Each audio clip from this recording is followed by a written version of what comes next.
नमस्कार, आप देख रहे हैं सी न्यूज़ भारत। मैं हूं आपके साथ उज्जवल सिंह और रुक करेंगे न्यूज़ बुलेटिन का। न्यूज़ बुलेटिन में बात होगी लोहरदगा की, जहां पुलिस ने उड़ीसा से यूपी ले जा रहे ट्रक से 433 किलो गांजा बरामद कर 2 तस्करों को गिरफ्तार किया। इसके साथ ही बात होगी नवापुर की, जहां सत्यशोधक महिला सभा के महिला सम्मेलन में महिलाओं के अधिकार, सुरक्षा और विकास के से जुड़े 15 प्रस्ताव पारित किए गए। ऐसी तमाम खबरों पर करेंगे विस्तार से चर्चा। लोहरदगा पुलिस ने नशे के सौदागरों के खिलाफ बड़ी कार्रवाई करते हुए 433 किलो गांजा बरामद किया है, जिसकी कीमत तकरीबन 2 करोड़ रुपए बताई जा रही है। लोहरदगा एसपी सादिक अनवर रिजवी ने प्रेस कॉन्फ्रेंस कर बताया कि गुप्त सूचना के आधार पर सदर थाना क्षेत्र के कचहरी चौक के समीप एक एलपी ट्रक की जांच की गई, जिसमें 433 किलो गांजा बरामद हुआ। ट्रक को जब्त करते हुए 2 लोगों को गिरफ्तार किया गया।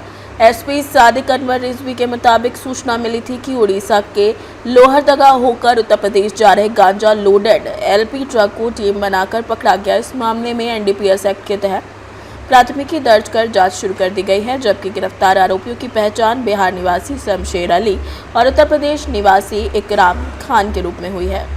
कल रात में गुप्त सूचना प्राप्त हुई थी कि एक 12 चक्का ट्रक है जिसका नंबर JH12H 9099 है।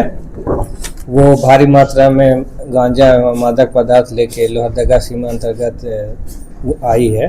उसके धरपकड़ व अग्रतर कार्रवाई के लिए हम लोगों ने एक विशेष टीम का गठन किया, जिसका नेतृत्व एएसपी की इसको वेदांत कर रहे थे। उस टीम में रत्नेश मोहन ठाकुर, जो कि सदर थाना प्रभारी भी हैं, और भी पुलिस पदाधिकारी शामिल थे। जब उक्त टीम ने उस वाहन संघ को रेलवे ब्रिज के पास, कचहरी मोड़ के पास पकड़ा और वहाँ उस पर जाँच की गई, तो उसमें भारी मात्रा में गांजा लगभग 433 kg बरामद की गई है।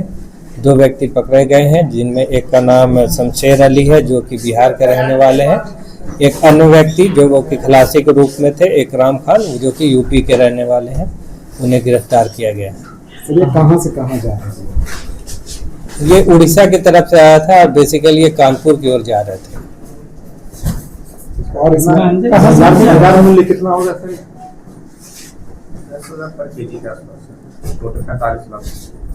50 लाख के आसपास।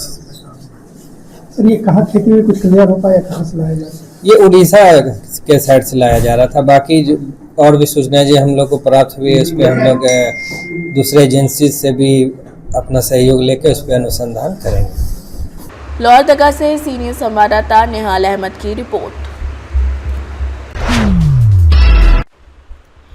नवापुर की भाजी मार्केट कमेटी की ओर से सत्यशोधक महिला सभा की ओर से आयोजित महिला सम्मेलन उत्साह और भारी प्रतिसाद के साथ संपन्न हुआ। कार्यक्रम की शुरुआत महात्मा फुले द्वारा रचित सत्याचा अखंड के गायन से हुई। इस अवसर पर वरिष्ठ कार्यकर्ता होमाबाई गावित और शांताबाई गावित का साड़ी भेंट कर सम्मान किया गया। सम्मेलन में सुशीला माटकी, साथ ही साथ शीतल गावित, गेवाबाई गावित ने महिलाओं के अधिकारों पर मार्गदर्शन किया, जबकि विचार मंच पर मनीला गावित, रंगूभाई मावची और कल्पना गावित उपस्थित रहीं। इस दौरान महिला सुरक्षा, नशा मुक्ति, वनाधिकार, स्वास्थ्य सुविधाएं और ग्रामीण क्षेत्रों में सड़क विकास सहित 15 महत्वपूर्ण प्रस्ताव सर्वसम्मति से पारित कर प्रशासन से उन्हें तुरंत लागू करने की मांग की गई है, अन्यथा आंदोलन की चेतावनी दी गई है। सम्मेलन को सफल बनाने में राजेश गावित, गोपजी गावित, रंजीत गावित समेत कई लोगों का विशेष योगदान रहा। नवापुर महाराष्ट्र से सी न्यूज़ संवाददाता प्रमोद बिरारी की रिपोर्ट। त्रयंबकेश्वर तहसील की देवागांव ग्राम पंचायत के अंतर्गत आने वाले रायपाड़ा बस्ती में गंभीर जल संकट उत्पन्न हो गया है, जहां शासन की हर घर नल योजना के तहत घर घर नल तो लगाए गए, लेकिन उसमें पानी की एक बूंद भी नहीं आती, जिससे ग्रामीण आज भी एक पुराने कुएं में दूषित पानी पर निर्भर है। ग्रामीणों के मुताबिक हॉल के दिनों में कुएं का पानी बेहद खराब है और प्रदूषित हो चुका है। पिछले वर्ष पूरी दूषित पानी से गैस्ट्रो बीमारी फैलने से कई लोग बीमार पड़ गए थे। स्थानीय ग्रामीण किशोर वारे ने कई बार ग्राम विकास अधिकारी चौहान को फोन कर समस्या बताने की कोशिश की, लेकिन ग्रामीणों का आरोप है कि अधिकारी फोन तक रिसीव नहीं करते हैं। उन्हें क्षेत्र की स्थिति की जानकारी तक नहीं है। ग्रामीणों ने सवाल उठाया कि क्या अधिकारी तभी जागते हैं जब लोग अपनी समस्या लेकर उनके सामने पहुंचते हैं। आमच्या गावात पाण्याची खूप अडचण आहे. ते पाणी पण विहिरीचं पाणी खराब असतं. लोक तेच पाणी पितात, आजारी पडतात. ग्रामपंचायत लक्ष देत नाही का याच्याकडे? ग्रामपंचायत लक्ष देत नाही. मग तुम्ही ग्रामसेवकांना काही फोनद्वारे माहिती वगैरे दिली असते का? सांगितलं होते पण मग ते काही लक्ष देऊ राहिले नाही. हा का? किशोर वारे. आणि काय समस्या आहात तुमच्याकडे? पाणी खराब राहते.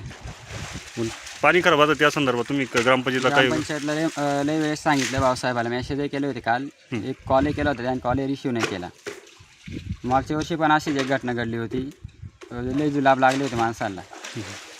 तर यावर्षी परत पाणी खराब झालं 2 दिवसापूर्वी.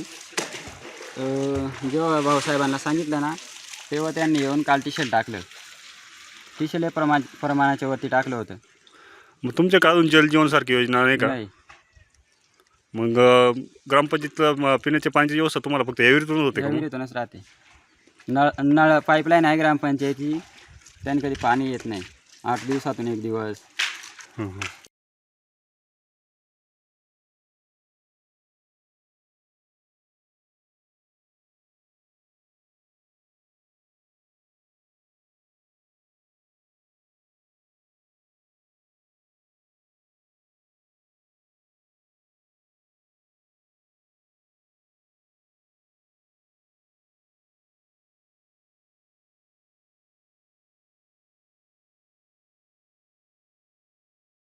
नासिक से सी न्यूज संवाददाता लक्ष्मीकांत निकम की रिपोर्ट।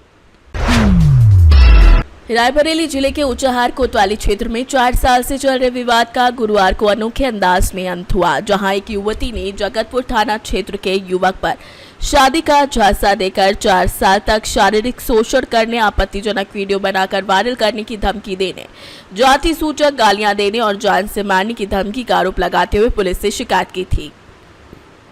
मंगलवार को शिकायत मिलने के बाद पुलिस ने जांच शुरू की और पुलिस हस्तक्षेप और परिजनों के बीच लंबी बातचीत के बाद दोनों परिवार शादी के लिए तैयार हो गए। इसके बाद गुरुवार को ऊंचाहार कोतवाली के बाहर स्थित शिव मंदिर में हिंदू रीति रिवाज से दोनों की शादी कराई गई, जहां दोनों परिवारों के लोग और स्थानीय पुलिस मौजूद रहे। इस तरीके से कानूनी कार्यवाही की दहलीज पर पहुंचा मामला आपसी सहमति से विवाह में बदल गया। रायबरेली से सी न्यूज संवाददाता शिवानी अग्रहरी की रिपोर्ट। गणेशन गणेश धाम बराव जिला मऊगंज में वरिष्ठ संविदाकार विजय कुमार मिश्रा के सुपुत्र समाज सेवी इंजीनियर विनीत मिश्रा द्वारा आयोजित 9 दिवसीय श्री राम कथा के पंचम दिवस भक्ति और श्रद्धा के वातावरण में बड़ी संख्या में श्रद्धालुओं ने कथा श्रवण किया, जहां कथा व्यास स्वामी श्री दशरथ जी महाराज ने प्रभु श्री राम और उनके भाइयों के नामकरण का प्रसंग सुनाते हुए मानवता, सहिष्णुता और सद्भाव का संदेश दिया। कार्यक्रम में रीवा भाजपा जिलाध्यक्ष वीरेंद्र गुप्ता, नरेंद्र शर्मा, जिला उपाध्यक्ष विपिन मिश्रा, राम हर्षण मंडल की राष्ट्रीय महिला अध्यक्ष मानवती मिश्रा, शैलेंद्र सिंह, रविंद्रनाथ पांडे, मनीष गिरी, सतानंद गिरी, परमानंद पांडे, चंचल गिरी समेत कई संख्या में श्रद्धालु उपस्थित रहे। बड़े आयोजन में वरिष्ठ संविदाकार अरविंद मिश्रा के मार्गदर्शन में यह आयोजन हो रहा है और प्रतिदिन विशाल भंडारे का आयोजन भी किया जा रहा है।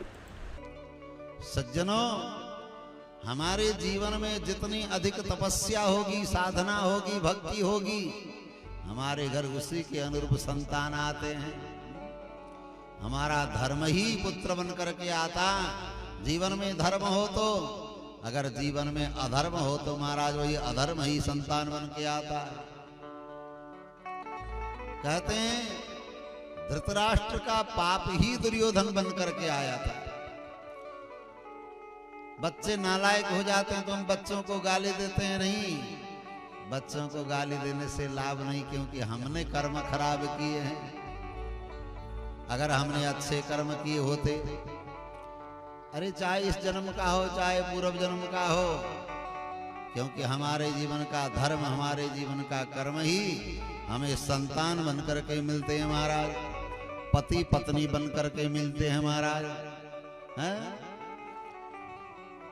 शास्त्र कहते हैं पूर्व जन्मेषु या विद्या, पूर्व जन्मेषु यद्धनम, पूर्व जन्मेषु या नारी अग्रे अग्रे धावती।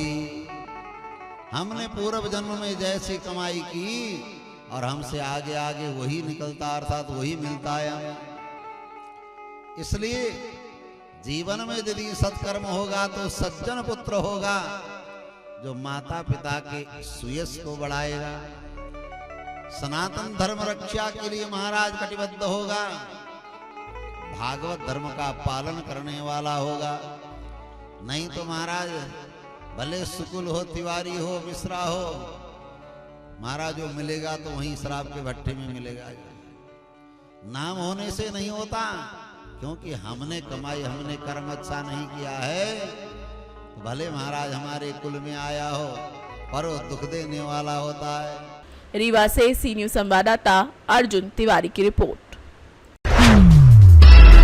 सुल्तानपुर के दोस्तपुर थाना परिसर में 12 मार्च को आगामी त्योहारों को शांतिपूर्ण और सौहार्दपूर्ण माहौल में संपन्न कराने के लिए पीस कमेटी की बैठक आयोजित हुई, जिसकी अध्यक्षता उप जिलाधिकारी उत्तम कुमार तिवारी ने की, जबकि क्षेत्राधिकारी विनय कुमार गौतम, थाना प्रभारी अनिरुद्ध सिंह और नगर पंचायत प्रतिनिधि रमेश सोनकर मौजूद रहे। कस्बे में आसपास के गांवों से व्यापारी, क्षेत्रवासी, ग्राम प्रधान और गणमान्य नागरिक शामिल हुए। इसमें उद्योग व्यापार मंडल के नगर अध्यक्ष दिनेश सिंह अग्निवंशी, शंभू पांडे, शिव पांडे और रईस अहमद गौसी प्रमुख रहे। अधिकारियों ने बताया कि 19 मार्च से नवरात्रि शुरू होगी और 20 मार्च को चांद दिखने के आधार पर 21 मार्च को ईद मनाई जाएगी, इसीलिए सभी से भाईचारे के साथ त्योहार मनाने की अपील की गई है। उप जिलाधिकारी उत्तम कुमार तिवारी ने अफवाह फैलाने वालों पर कड़ी कानूनी कार्रवाई की चेतावनी दी है। बैठक के बाद उप जिलाधिकारी उत्तम कुमार तिवारी, क्षेत्राधिकारी विनय कुमार गौतम और थाना प्रभारी अनिरुद्ध सिंह ने पुलिस बल के साथ कस्बे में फ्लैग मार्च किया, जिसमें उप निरीक्षक सियाराम सिंह और उप निरीक्षक अनूप सिंह सहित पुलिस बल मौजूद रहा। सुल्तानपुर से सी न्यूज संवाददाता दिनेश सिंह अग्निवंशी की रिपोर्ट।